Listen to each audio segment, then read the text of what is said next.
Здравейте! Днеска сме в парка в Дуйсбург и ще търсим мечки.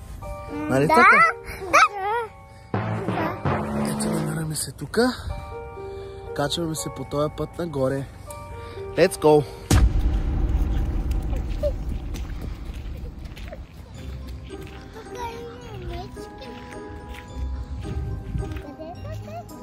И тук живее Баба Яга. Там долу, нали?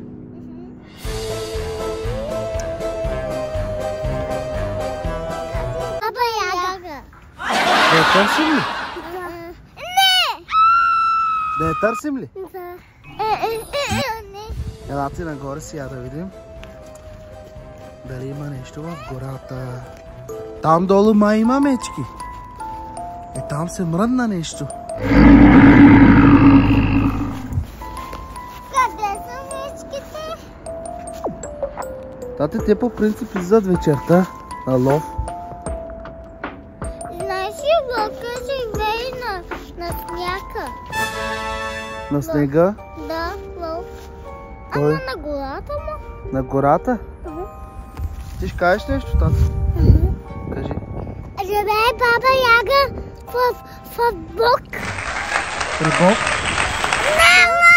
Баба Яга живее по-далече.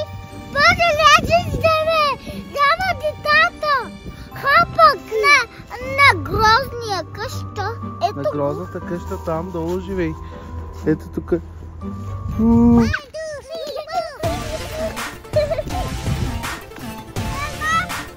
бягаме, ще мерим птичка. После мечката си изяде птичката. Намерихме една изоставена къща. Тук май живее Баба Яга. Живее Баба Яга. Има много всички пръчки. Те се бият. Айде сега долу. Какво стана, бе, тате? Татяна, Баба Яга да намеря. искаш Баба Яга да намериш? Птички да намериш. Аз се видя птички. Game over.